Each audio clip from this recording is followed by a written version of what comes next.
All right, welcome to the first interview episode of Dad AF. I am here with Victor Yukorek.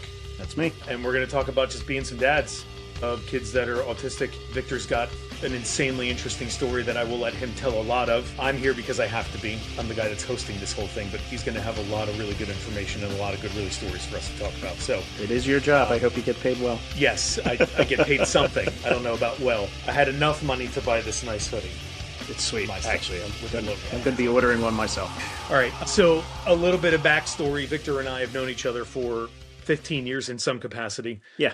We started out as kind of industry partners. Victor works in the wine business. I work in the restaurant business. We met through just contacts. He's trying to sell me stuff. I'm trying to buy stuff. And then kind of lost touch a little bit over the years just because restaurants move, people move, things happen. And then we reconnect, and we reconnect in kind of a special and kind of different way, and a very unexpected way. And it was really kind of cool for me to see somebody that I knew, even if it was just in a acquaintance capacity, be in the same position that I'm in. We met because we were both doing some work for the Eagles Autism Foundation. We're both Eagles fans. Go Birds. For sure. His on. Go Birds. And I would love for them to just win a game by 30 points, so I don't have to stay up until 12 o'clock at night to watch the end. Yeah. So we connected a little bit through that fundraising, and I was not aware that Victor had two sons that were on the spectrum. And I'm sure when I started posting about it, he had no clue that I even had a kid, let alone a kid that was on the spectrum as well. That's actually very true. So you kind of reconnect with each other after like 3 or 4 years. And here we are, we're sitting together because we both have a similar trajectory in life. He's got 2 boys that are on the spectrum. I have 1.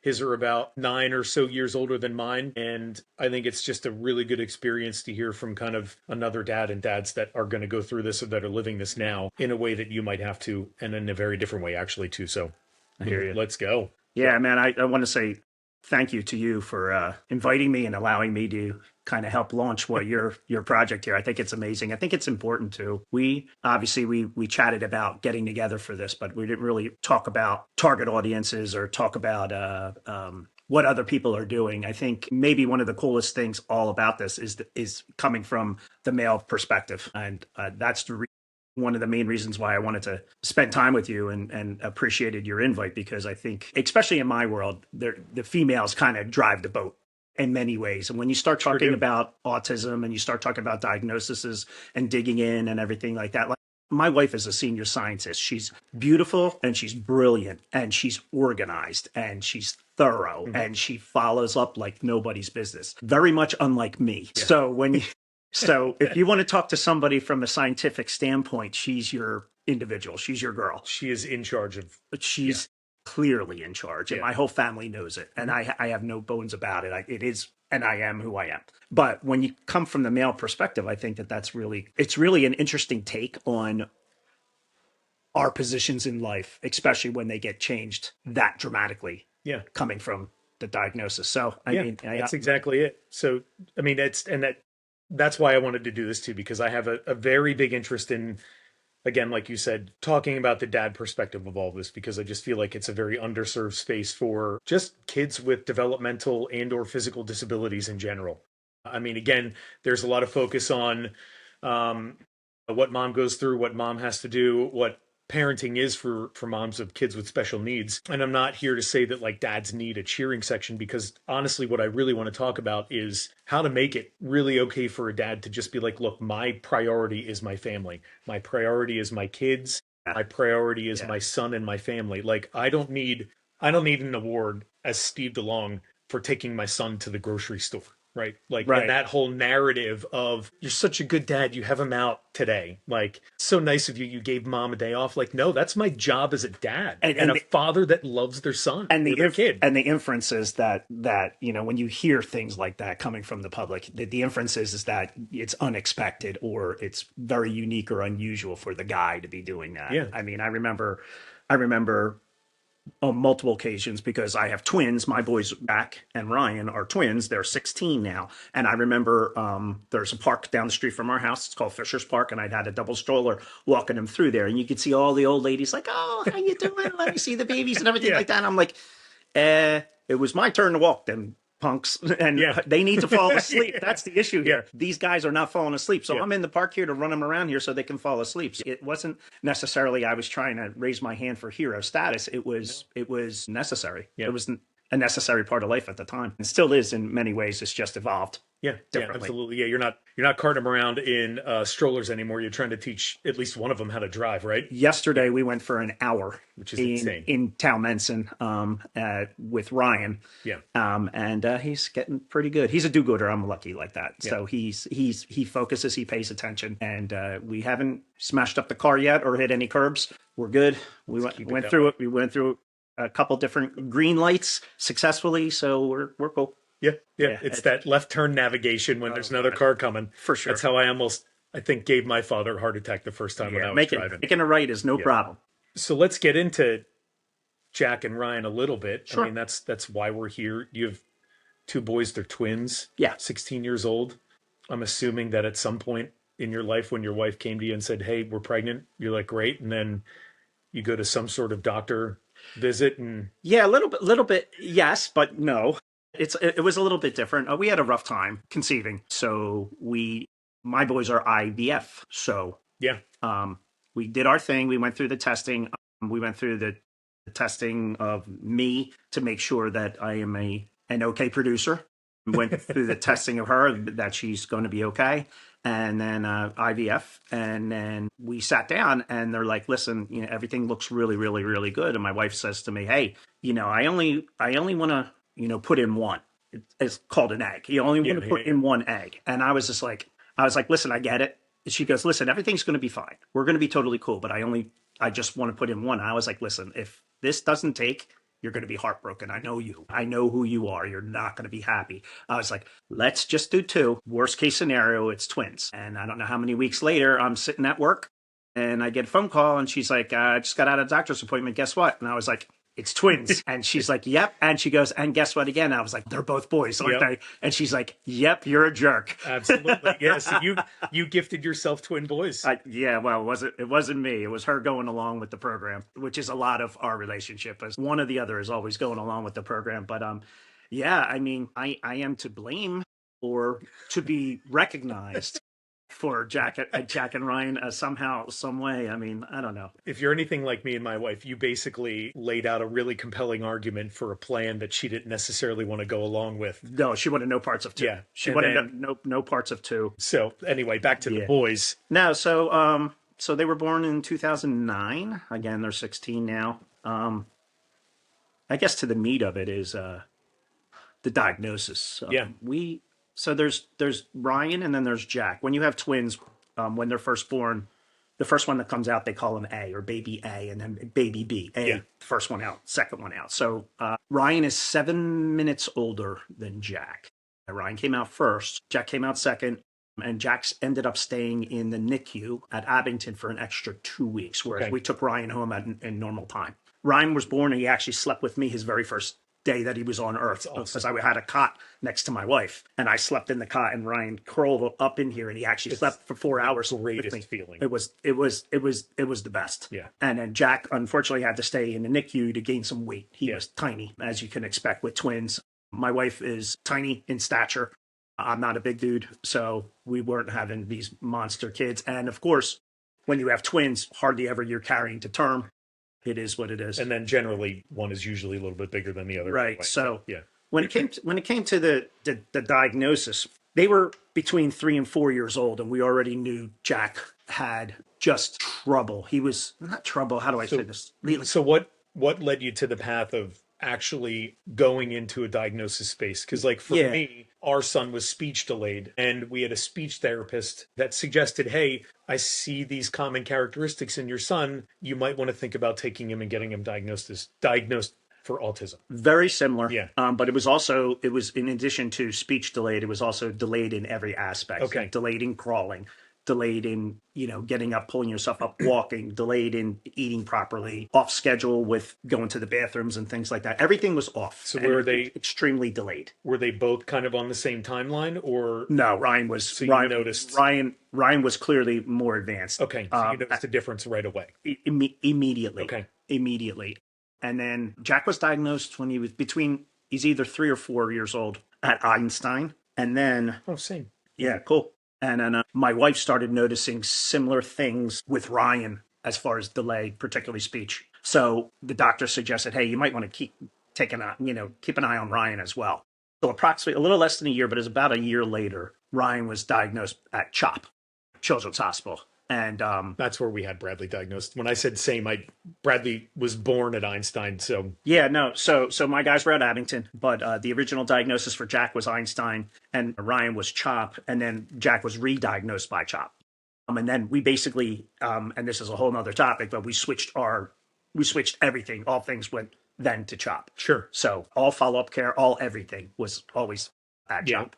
For those not from the Philadelphia area, Children's Hospital of Philadelphia is probably one of the most renowned children's hospitals in the entire country, but they have a very, very big interest in developmental disorder, and they do a great job with diagnosing and Yeah. caring for and just supplying everything that you could possibly need for them. So anyway, Exactly. No. I'm glad that you kind of interjected there because sometimes I forget. yeah, We born and raised and lived in Philly our whole lives. Like we're very Philly, like Yeah. a lot of people think that we are. yeah, So I kind of forget. I can't use all those little tiny words like chop. But yeah, or John, if we use it during this, yeah, people yeah. might not know it. They do when they watch our games, though. That's for sure. They do. But it was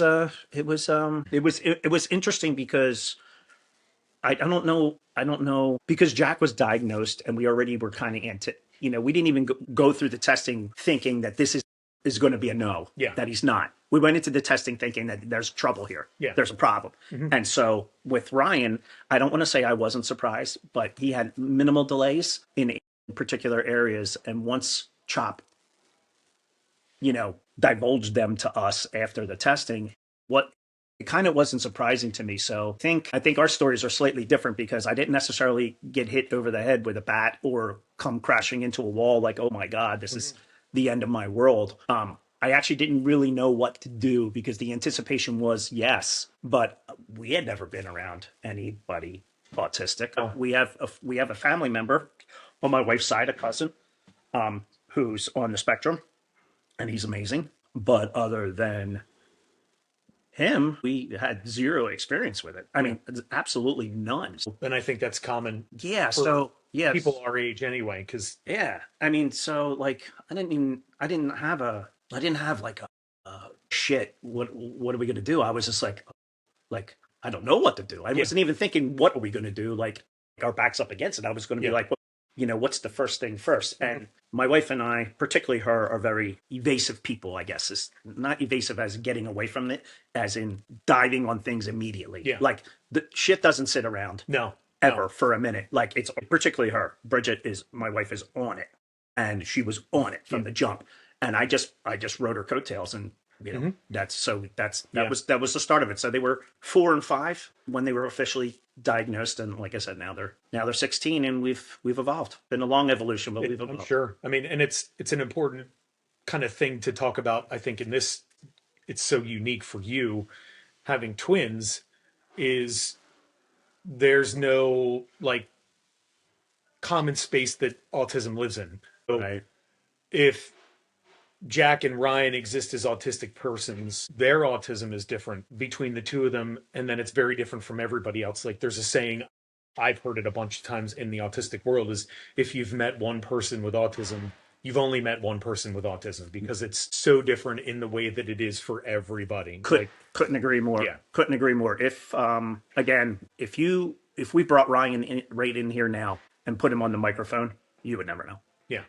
If you went test driving with him because he's 16 and we're going through our learner's permit, you would never know. Yeah. If you watched him run cross country, and he's running sub 19, sub 18s in championship divisional type things for his high school, you would never know. Yeah. But if you lived with him, you absolutely would know. Yeah. Jack, unfortunately, a little bit more obvious. Severe is not the word anymore. It's just more obvious and more outwardly. His communication definitely lacks.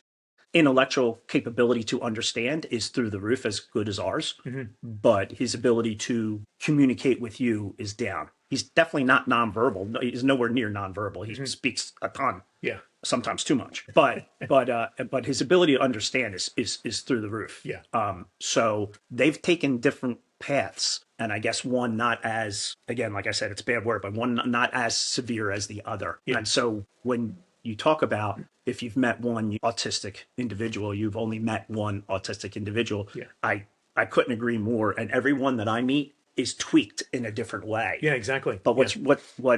what's interesting and what's neat for me as a guy and is when I do meet other individuals, I already know what's coming. Yeah. And I don't want to say I've seen it all, but I've seen a lot. Yeah. Well, when you exist in the space and you put Yeah. yourself in positions like we do, because we're not both just kind of sitting back and allowing our spouses or our partners to do this for us, we're involved as dads in their lives. So you're out Yeah. at events with them.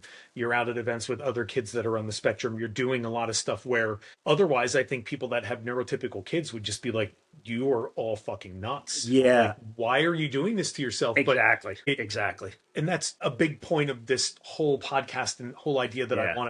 I want to get at is that like it's important I think for families of kids that are on the spectrum and especially fathers with daughters and sons that are on the spectrum is to be out in the world with them. Totally. Because a lot of the expectation in life is mom is the emotionally supportive one. Mom is the one that's going to go out and do a lot of like the heavy lifting. And she's going to be the one that runs to the grocery store, but then has to suffer through the looks of like the people that don't understand what's going on when their kids are Right. being loud or obnoxious or not behaving the way people expect them to. And they get the looks from everybody else that say, why can't you keep your kid under control? Why can't they behave when they're at a restaurant or a bar? Yeah.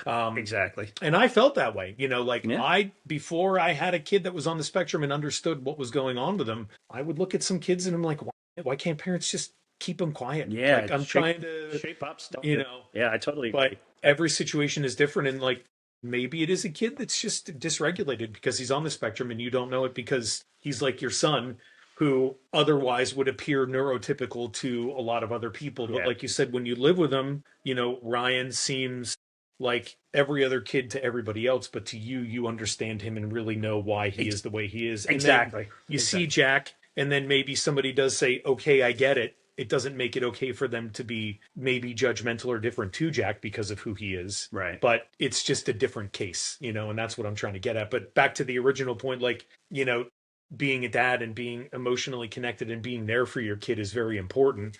Because I've always felt that like if they don't get that from us, then it's going to show them that it's not okay to be who they are in the real world. Yeah, I had something happen to me, us, our family about 4, 5, 6 years ago, in which I'm a jokester. I'm a jokester at home. I'm always acting a fool, and somehow, some way, I am that dynamic of our family. And Me too. good, bad, or indifferent. Yeah. Depends on who you ask. Exactly. Our wives will tell you you don't live with him. Yeah. You think he's funny? Well, you don't live with him. Exactly. You want to live with them and put up with this shit every time? Yeah. But so I tease people, I tease everyone, I tease my whole family, my mom, my brother-in-laws. I'm always like that. And I started teasing Ryan just randomly, if he were to forget something or not remember what division the Dallas Cowboys are in. Yeah. Because we're ultra sports, which is, by the way, their own shitty division, by the way. They're terrible this year, and it's awesome. Yeah, it's how bad they are. It's wonderful. Yeah. That's absolutely wonderful. Hi, Dallas. Yeah, Dallas sucks. Dallas sucks, for sure. And then my wife took me aside, and she's like, he's getting really upset with you. I'm like, what the hell, baby? Come on, dude. Yeah, get a pair. Come on, stop it. And she's like, no, you're missing it here. Yeah, she's like, he looks to you for a lot, and you are teasing him, and he's not getting it. And I stopped, dropped, and rolled with him, and I completely flipped the script. I hate all these little whatever they're called, these little sayings, but I completely flipped the script with him, and I went 110%.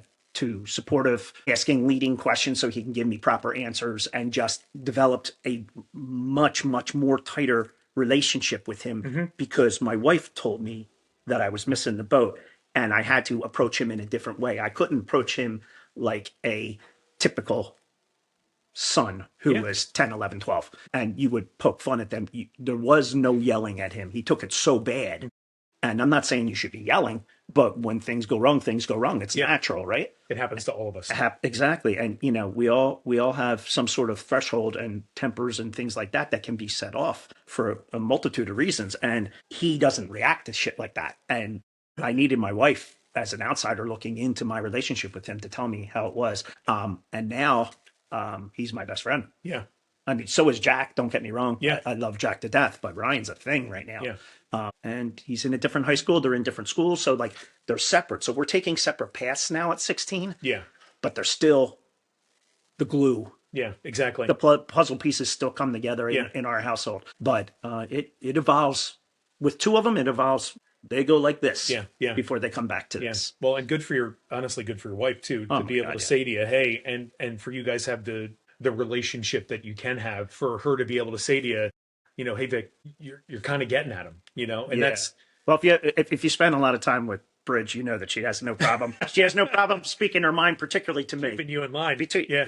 between her friends and me and maybe some family members, she has no problem straightening shit out. Yeah, I have a problem, myself. I have a problem because just my type A-ness has been, I've been in charge of a lot of my life for my whole life. So when I go home, sometimes it's hard for me to turn off, like, director of ops Steve, and just go home and be dad and husband Steve. Right. Sometimes my wife has just got to be like, DeLong, you're not in fucking charge right now, so let's cut it, okay? Yeah. Like, we got to step back and really, like, think about what's going on. And that's, I think your perspective is really unique in the fact that, like, like, my son is autistic and ADHD. So there's that little bit of, like, he's a little bit autistic. He's very much ADHD. Right. He's autistic in, like, the sensory seeking way. Like, he's always going to be the kid. Like, we joke that he's either going to drop out of school at 16 and become Jerry Seinfeld, or he's going to go to MIT and figure out how to build an elevator to the moon for humans to go there. So he's on one of those two things, but, like, his ADHD sometimes is, like, so unbelievable that it's like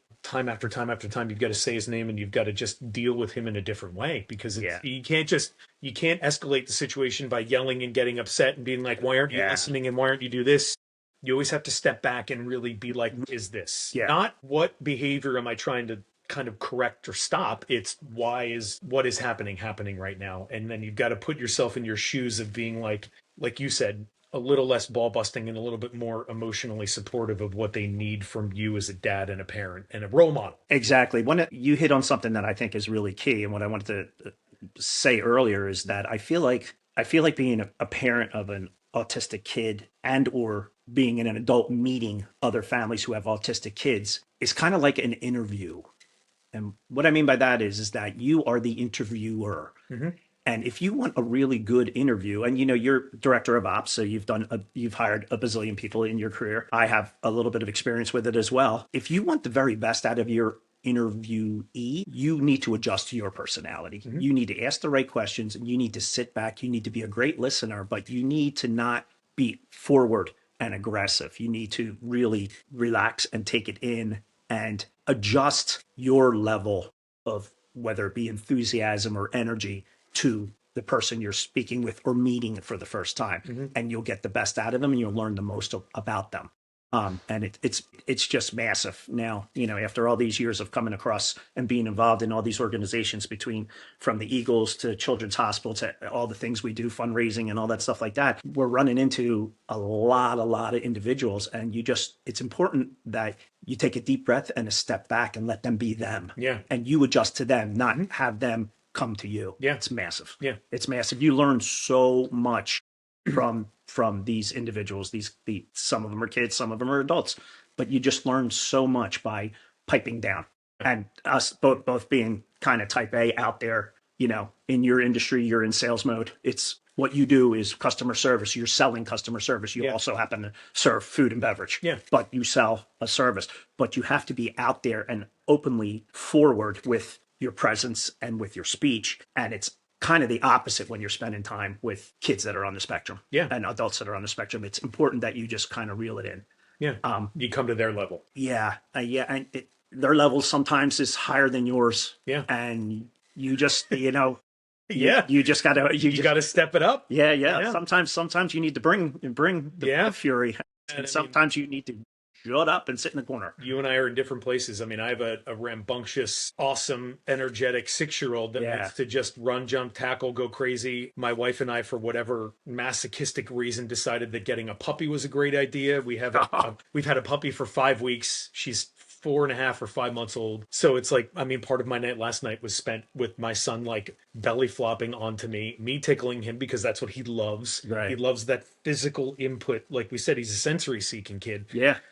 And then, the dog jumping and tackling and going crazy and like chomping and just being silly. So, where I'm at is a lot different. Where you're at is you might be talking Ryan off the ledge because he got a B- in a test, when in all reality, like the fact that we go back to the beginning, right? You get that diagnosis, you're like, is he going to be in school? Is he going to Right. be able to be, in a regular school? And then Yeah. your path is crazy because you have one son that is on that fairly typical path of children, and then you have another son that's not. That's exactly right. That's a very excellent way of explaining what we're going through now. The one son, Ryan, academically pulled himself out of the autism realm per se, Yeah. and is as typical as they're going to come. And he's a do-gooder. Yeah.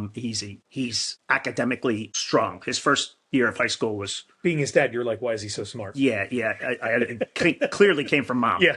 Clearly came from mom. I mean, after his first full year of ninth grade, proper high school, he came out with a 4.15 GPA. Yeah. Well, how the hell do you do that? It's unbelievable. Well, I mean, there's And- probably two reasons.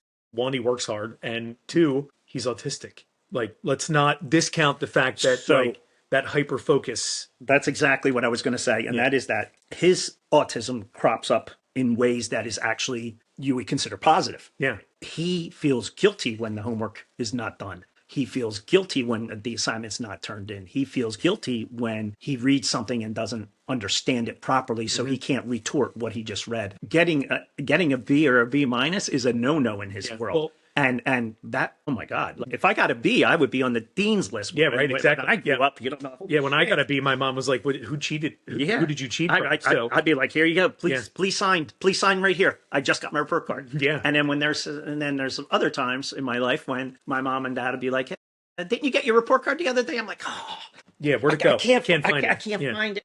This is before they emailed everything to everybody. Too. But exactly. Schoology. yeah, let's not glaze over that either, because there are the positives, and then the challenges that come with being on the spectrum, right? So like the positive, and again, we're finding with my son, the ADHD, a lot of people, their misconception about ADHD is that you're just a person that's all over the place and you're ping ponging crazy, right? Right, So right. that's not it. Not it at all. ADHD can be that, but ADHD also is that hyperactive disorder that puts somebody into a space where they cannot climb out of that space, right? So with your son, and I don't know, is he diagnosed ADHD as well or no? Jack is. Jack is. Okay, Ryan's not. Ryan's not. But Ryan's hyper focus of maybe being so good at school sometimes can be a challenge for him, because then he just maybe can't live life like he wants to, because he's got the ability to do well, but then he's also got the inability to pull himself away from things and just kind of say, all right, I think I've done the best that I can do. And if I get a B minus, I'm going to beat myself up over it because I didn't get that A, when in reality, he did the best that he could. Right. But the brain and the way it works is causing him to not be okay with that. Yeah, I think I agree. And I think that there's certain facets of his life that are sacrificed. And as a normal person talking about it, our social lives are important to us. His is a little less. So he can easily make friends because he's extremely social and he's well spoken, but it's not a priority for him to do so. Yeah.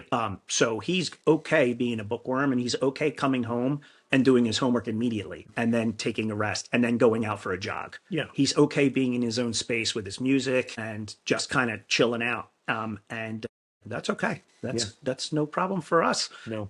He can have an army of friends like my wife and I do, who are amazing, or he can have one or two. Ryan's best friend is his brother.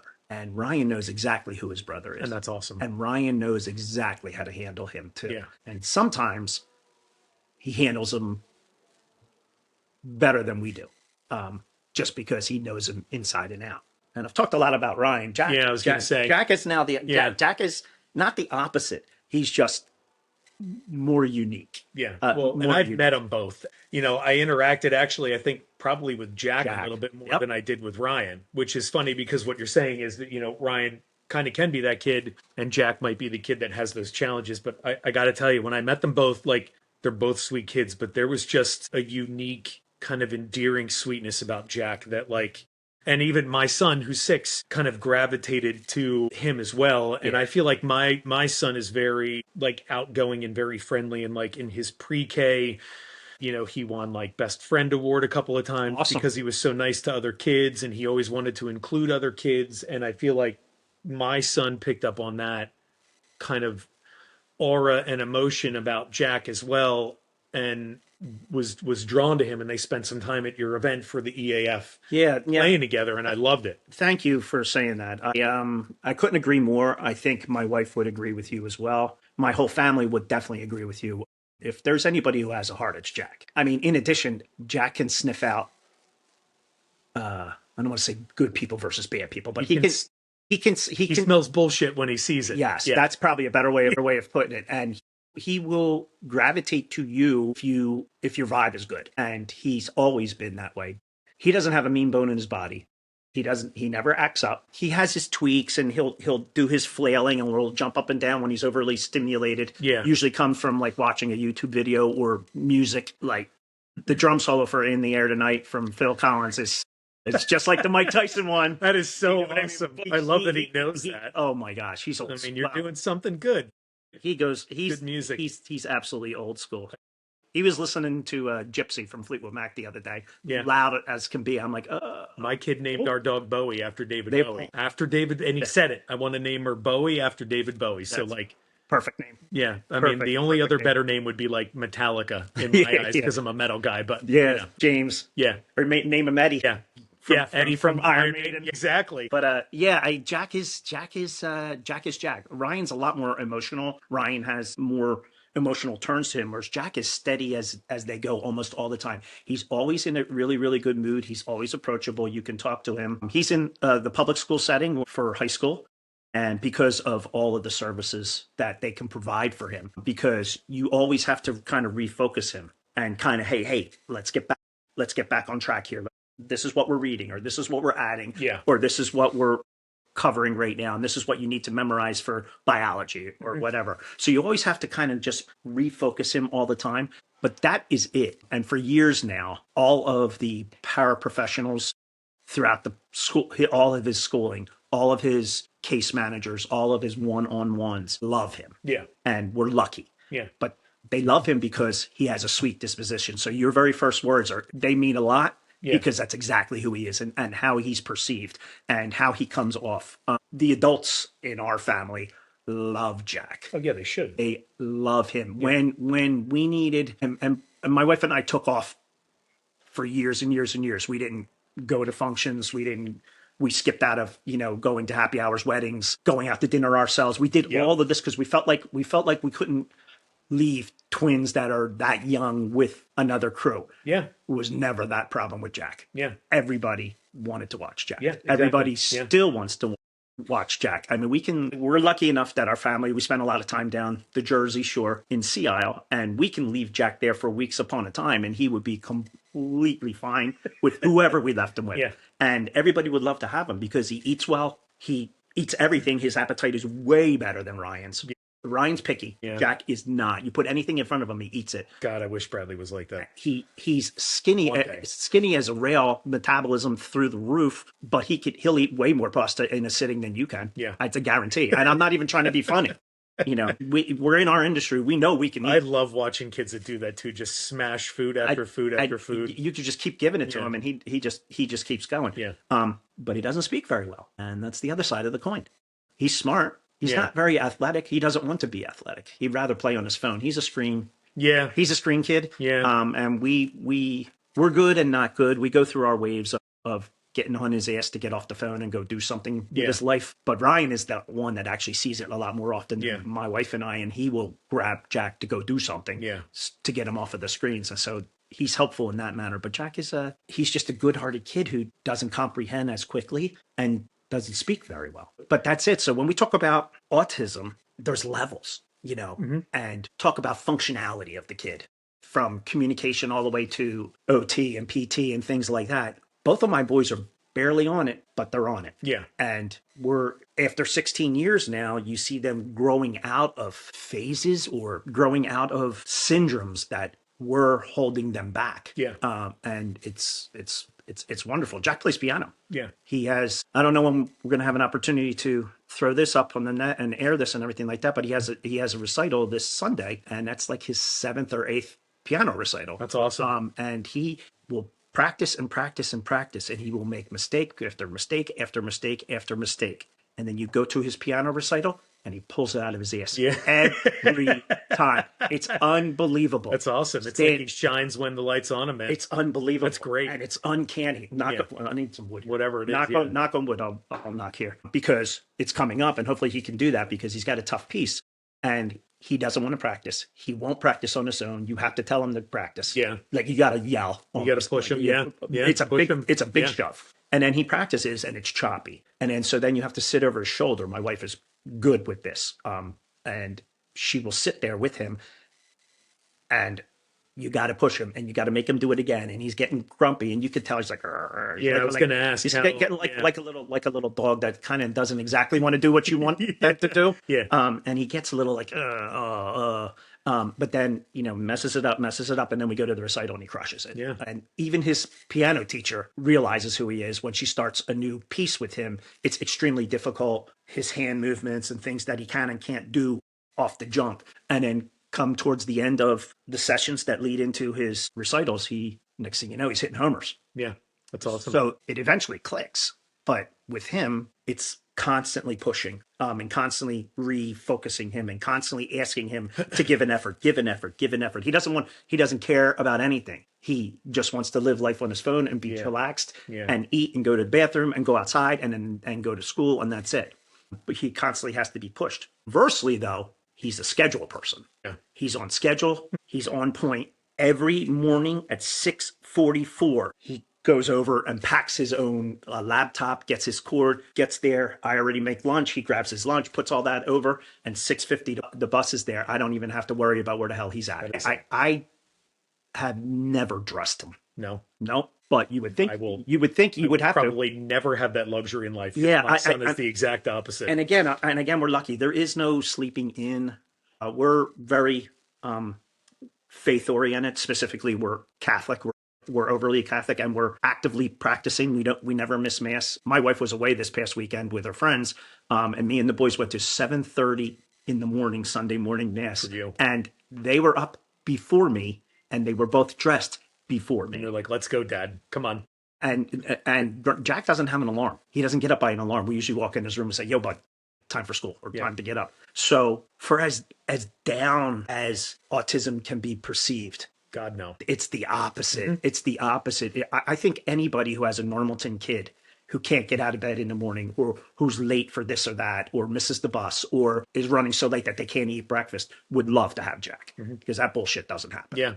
There is no missing the bus or breakfast. Yeah. Ryan's the same way too. Ryan has a guilt thing with him. Jack has an internal clock that is set for very specific things. Yeah. And it's for all the years that we had to get to this point, enjoying this point has never been more enjoyable. I mean, I mentioned earlier that for years we skipped, going to happy hours and weddings and going out to dinner and stuff like that. We don't miss shit now. No, my wife can't wait. My wife can't wait on Friday from 4 to 6 to go to North Wales and get a margarita. Good. Yeah, it's exactly what she wants to do now, and she knows that we can. Before they're 16, we can leave them. Again, the point of this, it is evolution. Yeah, so you were talking a little bit about. So there's a couple of things I want to touch on. You were talking about just therapies and interventions and things like that. I think in the beginning, a lot of parents can kind of get, I don't know, a negative connotation about having a child that's in a ton of stuff. It's OT, PT, and then they have behavioral therapy. They have ABA if you go that route. We've done it all too. So again, our person that kind of led us on the path of Bradley getting a diagnosis was like, look, these are the two things that happen. He gets diagnosed and then he has all of the therapies opened up to him because then he's diagnosed. Exactly. Or he's not diagnosed and then he's just not diagnosed. So not having them diagnosed when you have an inkling of it is the biggest mistake any parent can ever make. Absolutely the biggest mistake. The second you have an inkling that you think something is off kilter, you should attempt to get it diagnosed. The diagnosis changes your whole world. It changes everything from all of the medical care to all of the support Yeah. services that you could to, I mean, you go on Medicaid changes your world as well. Now you have two insurances watching these kids. So Yeah. now all these extra therapies that they might have to go through or they might be advised to take on are getting covered. Yeah. You know, your standard medical plan that might come from your employer is not going to cover a whole lot of this stuff. And Medicaid kicks in, and it does. And that's a game changer. Being naive to the situation and a lack of a diagnosis is mistake number one, Well, 1A. and the only thing you're doing is hurting your child. So Yeah, I mean, you're not getting in the services that quickly enough. No. You're putting yourself in the rears. You're Well, putting there's the kids in the rears. a ton of research that, early intervention really, really does a lot of good. Clearly. It helps a lot, and the connotation and like the stigma of a diagnosis is what I have found too. So like I've got a lot of dad friends that like they have kids that have developmental disorders, and like if I hadn't been forthcoming about who my child was, I would have never known who their children were. So part Yeah, of that problem sure. that I want to kind of bring light to with this whole discussion is like just it's okay to really be a dad and talk about this type of stuff, and it's Yeah. not something that you have to hide from the outside world because it's shameful, and it's like whatever your stigma is about that, like in the end, you really have to make the decision based on what is best for your child. And like you said, the first step is that diagnosis. If you withhold that diagnosis from your kid, it's like you wouldn't go to the doctor with strep throat and then not get a diagnosis and then not take the medicine to get better. And I know Exactly. we're not talking about it with all the crazy shit that goes on in our world. Yeah. We're not talking about taking a pill to cure anything, but what we're talking about is following the process, getting the diagnosis, and then following the course of action that's best for you as the person or for your children. Because like I said, all you're doing is when you're a parent, you have a kid, you have this basically dedication to your child that you're going to keep them safe, you're going to keep them healthy, you're going to do what's right for them. And not getting that diagnosis when you know something is up is the worst thing that you can do. And whether Totally. it's because you feel too prideful to get that diagnosis and you don't want to have a kid that has special needs, or you don't want to admit it for whatever reason that your kid needs help, or you don't want other people to think differently about you and your kid, like Right. you got to put all that bullshit aside Totally. and do Totally what is agree. best and be the adult in the room and make the best decision for your child. I think the other side of that, or in addition to that, maybe is a better way of saying it, is the male perspective on that. Yeah. And that is that, some of us are lazy. Some of us don't put in the effort at home. No. I can tell you the greatest thing that ever happened to me, with the exception of Jack and Ryan being born, was getting married. Mm-hmm. She's still straightening things out. But I was a hot mess. Yeah. I was all over the board, in and out of relationships, apartments, back with my parents, left my parents, back with my parents. I was a hot mess. But Yeah. I know the only thing that I really cared about for years and years and years, for 35, 40 years almost, was Victor, me. Yeah. No, there's no I in team, but there's one in Victor. Yeah. I say it all the time. And I make people Yeah. laugh because you want to use it in a different perspective. Yeah. You would say there's no I in team, but there's one in family. Yeah. That's where I tweaked it. But there sure as hell was all about me Yeah. for years and years and years. And that is where you need, as a dad, as a male, you need to change. You need to dig in. It's great and helpful to make a lot of money to have a high power job, because obviously it rules the world in many ways. It gets things done. It gets things done around the house. It gets things done in life. But nothing is more important and more satisfying than digging in with that energy into your immediate family. Yeah. And that is, just like Ford says, it's job number one. It is job number one. And when the boys came along, it was a massive, massive, massive epiphany for me. Oh, that shift that you needed to make. Holy shit. In addition, so they were born in 2009. I got laid off right in that gap. So when my boys were born, and then when they came home, my wife has a fantastic job. She's a senior scientist, a biologist for a pharmaceutical company. Powerful woman. And I hate to say it, but she needed to go back to work. Yeah. Because I was in between jobs. Yeah. And so I was Mr. Mom, and that changed my world. I was Mr. Mom for the first year that my boys were born. Yeah. I was home with them, Yeah. not her. I'm not saying she wasn't around. She took, obviously, as much time as she could off. Mhm. And when the second she walked in the door, she took over. But you're looking at a good, full, solid year where I was doing that. And imagine if you think of yourself in your 20s or 30s, trying to take care of two twins as a guy. I think Yeah. I think most guys who are listening to this are going to, if they take a deep breath and really are realistic with Yeah. how they were, Yeah. they'd be like, "Oh shit!" The time frame, I still have my that age. yeah, I still have my friends who have kids older than me that still can't believe that they have kids at all Yeah. because they know that they're a hot mess too. Listen, I'm 47 with a 6-year-old, and I could not imagine my life at 25 with twin. I mean, forget it. Yeah, no, and No shot. I would have never have wised Even up. 30. Yeah, exactly. I would have never have wised up without them coming along, and then the precursor to that would be getting married. I would have never wised Yeah. up without her. So when I talk about my boys and we talk about autism, I give my wife props because she straightened shit out. I felt like when they came along, I was going to be better prepared. I Yeah. wasn't better prepared, but I was going to be better prepared to handle whatever came my way because she was already warning was me. there. She was there, but she was already warning me. I was like, "Listen, you're clocked in here. You're not on deck. You're Yeah, up yeah, to yeah. bat." Yeah.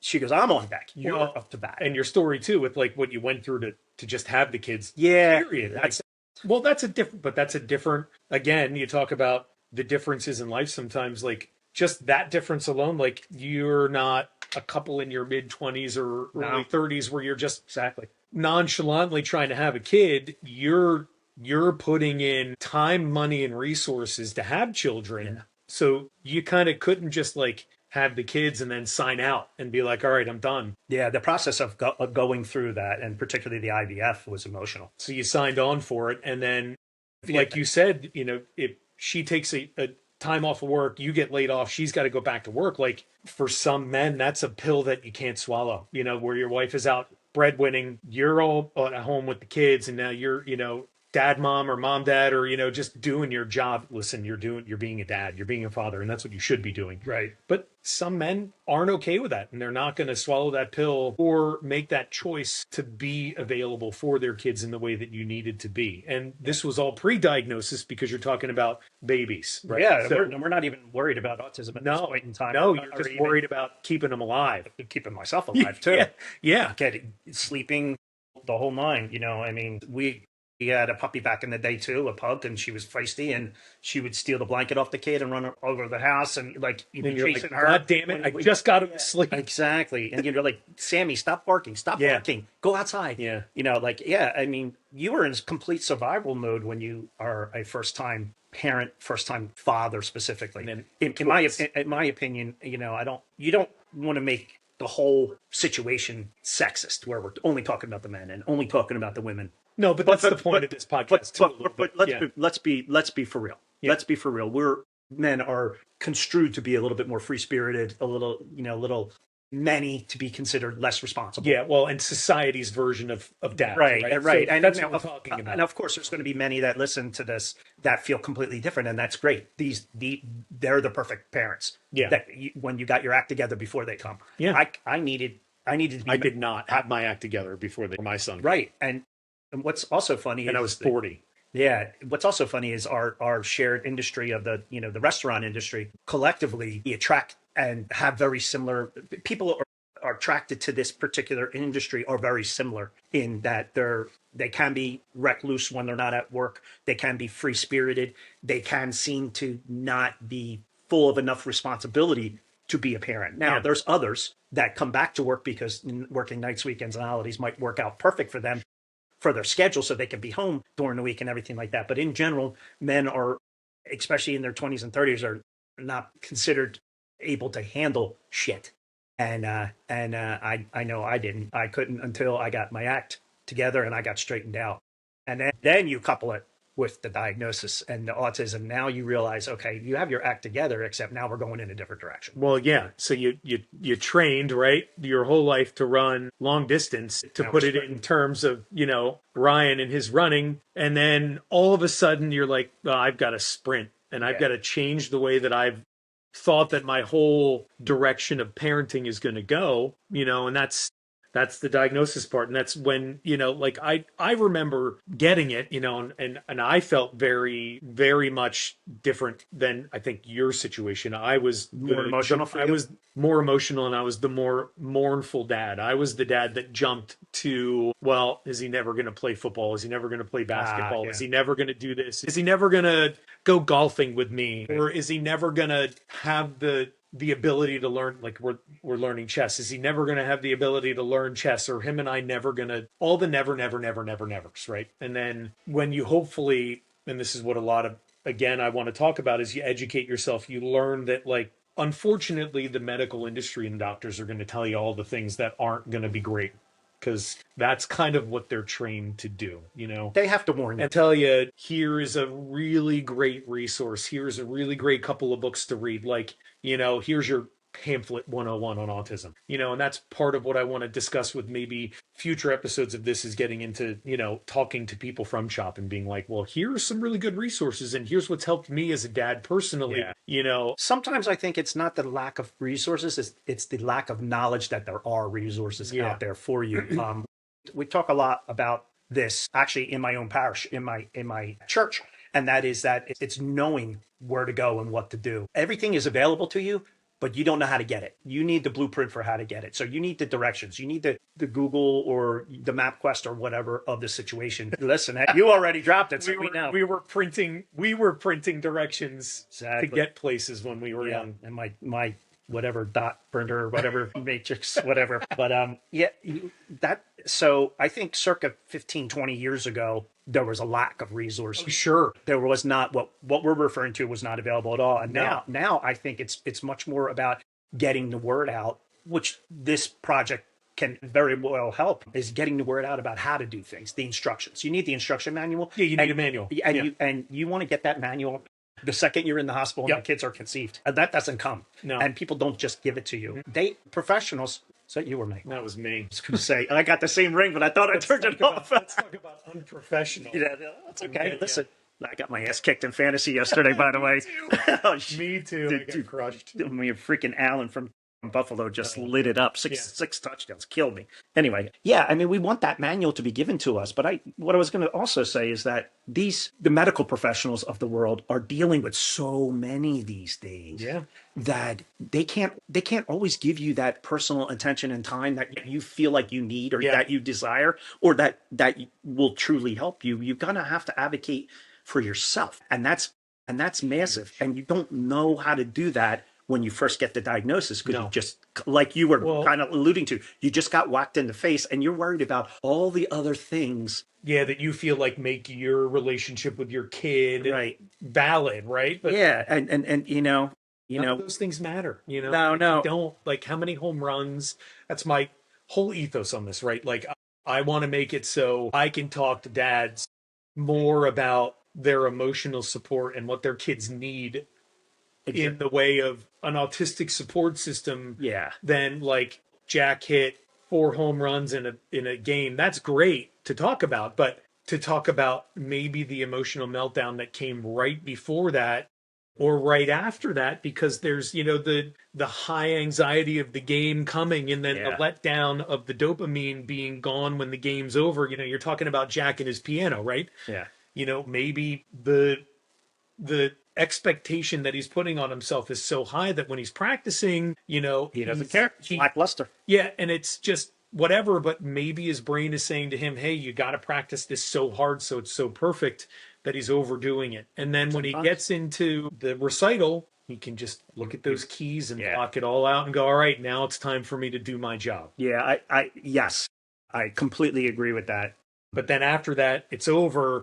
And then there's the letdown of, like, the restraint collapse is what, we talk about a lot, is they're doing what they're supposed to be doing as children, and they're hiding who they really are because they're autistic. And then when they can come home and be with their supportive persons, they have that emotional collapse. And then you're like, Jack, why aren't you so happy? You just did a great job, blah, blah, blah. Yeah. And he's like, yeah, he has no idea why. Hiding from everybody for 45 minutes because he's just so mentally taxed that he needs to just come back to reality.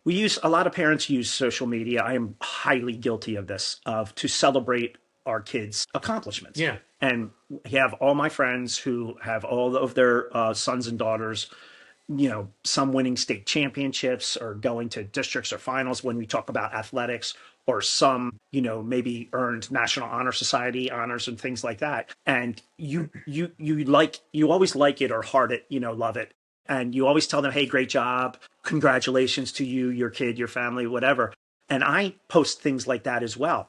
But one of the things that people make fun of me on is sometimes I'm posting too much, but it's my way of kind of looking at the positive of all the work that came into it. 100%. And circling back to what you were saying is people don't see how long it took to get to that particular positive situation, experience, achievement. And that may take And 5 times longer for for our kids like ours, yeah. Or the calm down from that.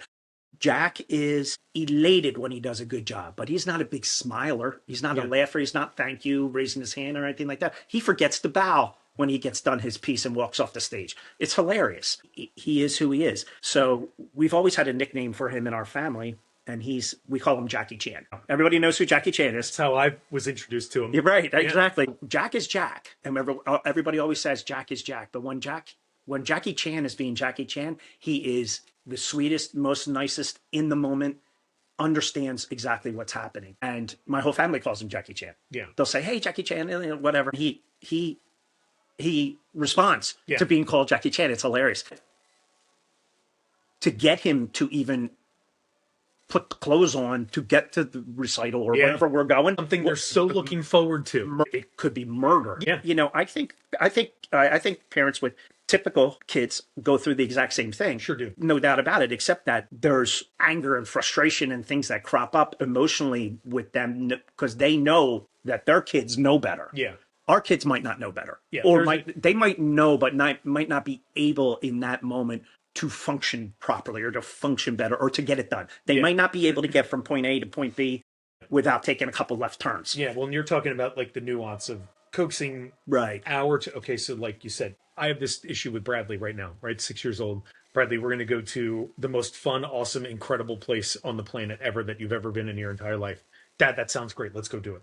And then 30 minutes of fighting about just putting his shoes on, a meltdown, an emotional outburst of magnitude 10 just to get him out the door. But then the second we're out the door, it's like, I'm good again. Right. So it's like with him, it's like you're saying, the nuance of knowing our children and being able to navigate that space where it's like, okay, I'm going to make this as easy as possible on everybody. And, a person outside looking in might be like, well, why is that kid behaving that way to just get out the door to go to like Walt Disney World? Yeah. Yep. When you know that it's like, it's the anxiety of the unknown. It's the anxiety of maybe putting on the pair of shoes that a kid like ours doesn't necessarily love wearing because they feel weird. Maybe it's it's going to be louder, the anticipation of all those things. And it goes back to the why is this happening? Not that it's happening, it's the why that it's happening. Right. And trying to eliminate that why. It's all about deep breaths, just taking a step back and trying to absorb your own self into their world at that moment in time. But considering them first. And I think, again, Always. that's what a lot of, people have a hard time doing. You're the adult in the situation. Yeah. So it's your job. Yeah. And I fall into that trap too. Right, I wasn't still learning. Yeah, exactly. I was like we mentioned, we weren't adults until we were in our 30s. Yeah. But it's hard to, just put on your shoes. Yeah. Just put on your shoes. Like it's a really easy thing to say to do, but don't walk outside with only your socks. They're white socks. Yeah. Were you kidding me? Yeah. I got to do an army of wash. Yeah. Now. And now it's even worse. You just ruined. You got to be kidding me. Yeah. Oh my God. Go upstairs. Go get the. You have to deflect all but that. It would be so easy to just get pissed at that. That's what I think. I think that's what the majority of parents do is to get pissed at that. There's a lot of yellers in the world. There's a lot of them. In my family, yelling gets you freaking nowhere. My wife will tell you that. Same here. Every time I start yelling, she looks at me like, you better cut your shit out. Me too. She's like, this is not helping. Yeah, it's not helping. We're not helping right now. Exactly. And we both have, personalities that our blood boils over things. We have in common that our blood boils over stupidity Listen, and I'm in the restaurant. I'm trained to get mad at a spoon not being oh on the my, table. yeah, Okay. of Like, course. I mean, yeah. I mean, listen, yeah, if you, you know, an ops manager or a GM have to jump on Expo that day, shit is going wrong. yeah, exactly. That food should be coming out perfect. You should not have to fix it. Yeah. And I get it, except that with autism, if you're not calm, cool, and collected and willing to dive in Mhm. 110% all the time, every time to fix it, you are not going to have a good result, You are adding gasoline to that already without a doubt. big fire. Yeah. Without a doubt. Without a So, doubt. I mean, it's all really important. And again, like I said, I think from the dad perspective, that's where it really like, breaking some of the stigmas of like what it really means to be a dad of a kid that needs Yeah. the emotional support, right? Yeah. So Agreed. we're not generally speaking, and it's not always true because it's never always true for everything. We're not looking at everything and just thinking this is linear, and we're not talking about kids and achievements and physical achievements and all that stuff. We're talking about all the stuff that goes into it emotionally that makes a big difference. Yeah, life. I mean, there's nothing linear about being on the spectrum. Yeah. Zero. Kind of like what you mentioned at the beginning, and that is that every single one, you're one of one when you meet one. Yeah. It's the same way with how you function either in the house or how you treat your kids. It's you're going down potentially a different road every day. Every day. And the same situation's never the same. Yeah. It's just not. No, that's right. Yeah. And the exact result might not always happen either. Yeah. You know, to tell Bradley that you might be going to Florida to Disney World, and on Monday, Yeah. and then he has a half an hour meltdown, and you finally get him out of the house. On Tuesday, he might have already be in the car and waiting for you to go to the airport. Yeah. Because it's Tuesday, not Monday. Yeah. And what's the difference? One begins with an M and one begins with a T. It's just a different day. It's just Yeah. a different day. And you can anticipate many behaviors, and that's obviously how you can adapt, but not always. The typical kids usually react similarly. There's a bit of a Until- playbook. Yeah, until they grow out of things. Yeah. Ours don't grow out of things as quickly as the regular world might. Yeah, they need more reps. They Yeah, need a more lot reps, more reps. to learn. Because, neurotypical kid, they kind of see it, they see the behavior displayed, and they get it, and they get the why of the world and why it works that way, and our kids spend their lives walking through the world, seeing things a completely different way than everybody else does. A lot of what is set up in our world doesn't make sense to them. So they're not only trying to make sense of a world that doesn't make sense, but then they're trying to regulate themselves to begin with, and that's the biggest thing is I notice is that, what is okay, what is not okay, what's the way that this needs to happen, and what's the method of how Bradley's going to achieve that, Right. or your method of how Ryan is going to achieve that is different from how Jack's going to achieve that. No. You're trying to get them to the same place, but even just the two of them you're dealing with, and you would deal like with this with neurotypical children, but like there's kind of a playbook that goes along with kids that aren't on the spectrum. And Yeah. with kids that are on the spectrum, you're writing a playbook while you're changing the plays. You're at halftime making the adjustments every 5 minutes Yeah. instead of once every year or two when things are very different for your children. Yeah, there is. I agree 1,000%. Everything you just said is spot on. There is no assuming that things are going to go the way they should. No, And you can hope and you can anticipate, but you shouldn't assume. no. And, the older the kids get, the more experience you have.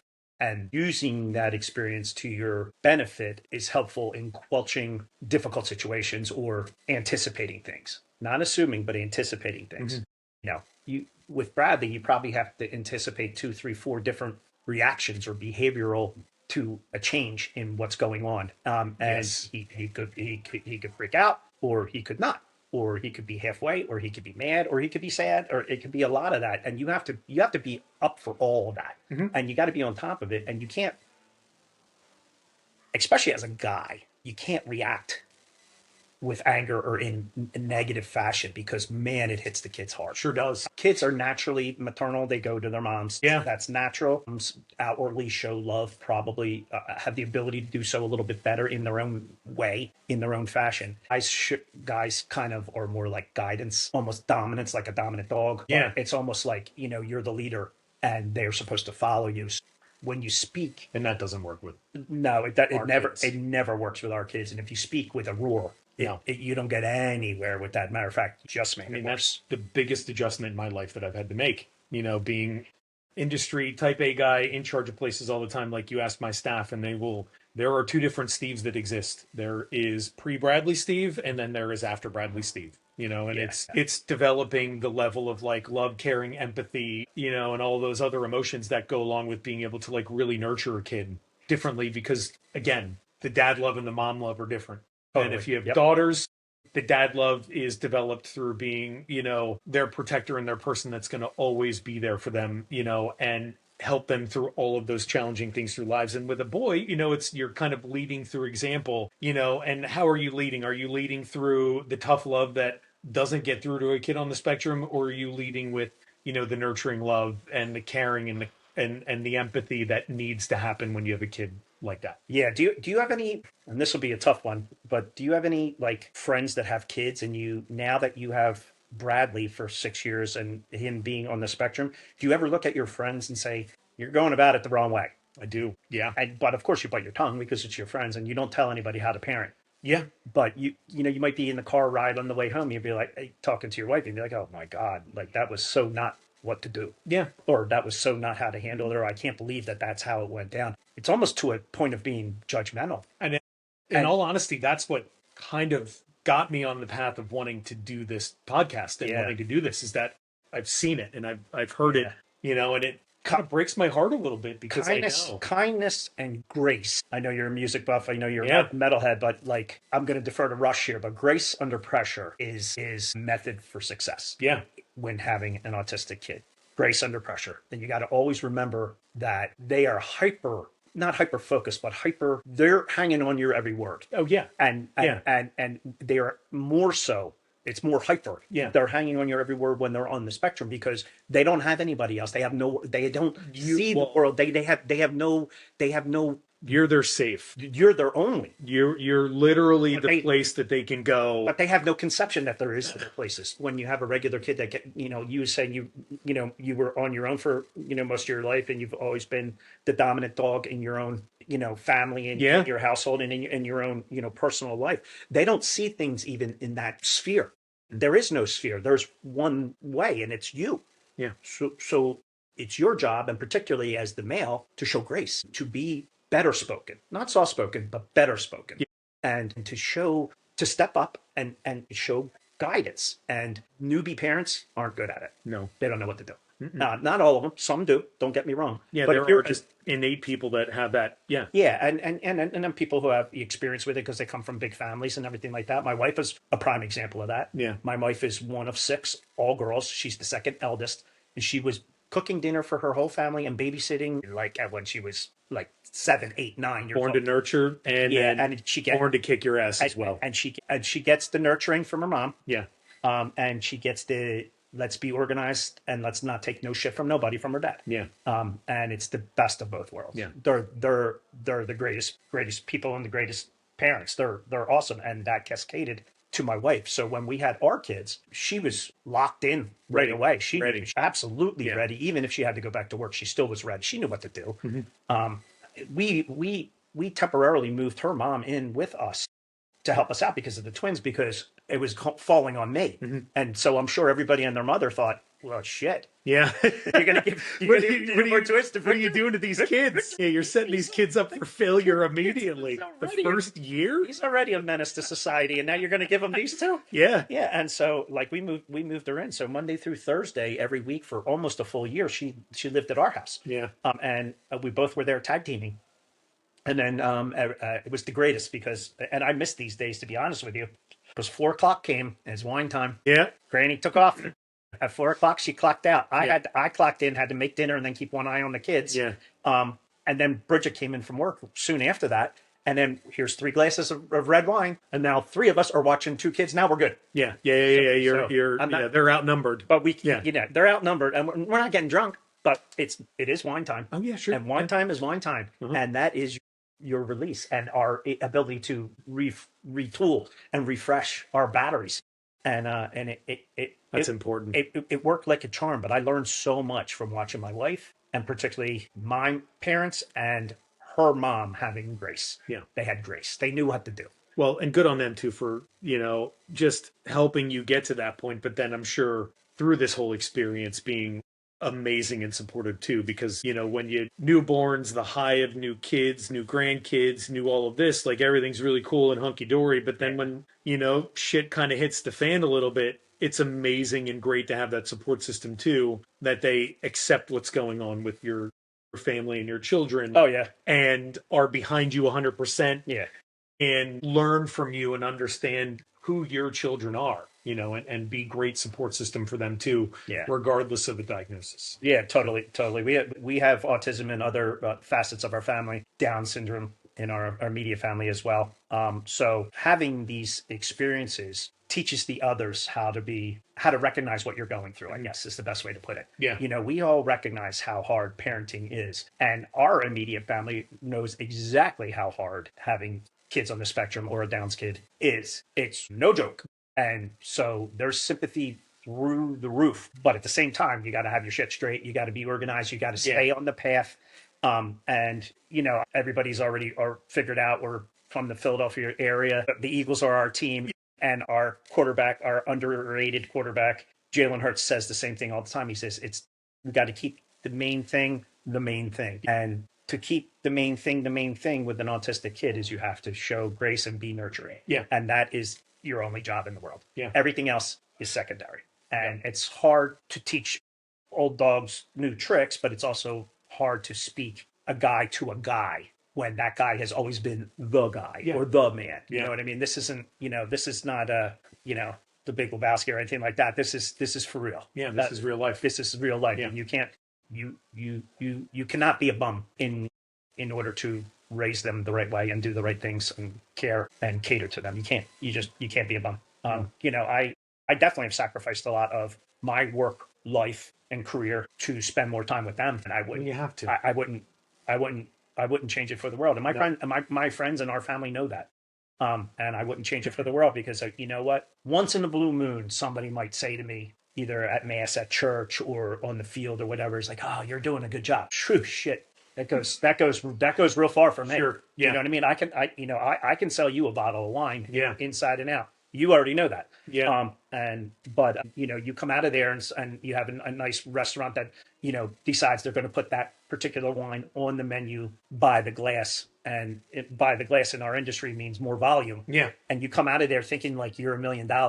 But when somebody tells you that you're doing a good job being a parent, it's $100 million. And I don't strive for the kudos. I strive that my kids are recognized as going in the right direction because I know them a little bit behind it. Well, and they recognize that out of you too. I see this business in the way that people work now. And I think my goal in life is not for when I'm gone for my son to look back at me and go, God, dad worked so much and he worked so hard and he did all this and he did all that. And the narrative isn't that. The narrative is that my dad was emotionally there for me and he was there for me when I needed him, and he did the things that I needed from him because he took the time to be my dad first and not, the guy that went to work for 75 hours a week and just proved how good he was through how much work he did. Or how much money he made. Yeah. Yeah, Exactly. I'm with you. I'm with you. The kudos come in different ways. Yeah. So, and I think that's actually probably a good place to stop. Sounds good. Thanks for having me. Yeah, absolutely.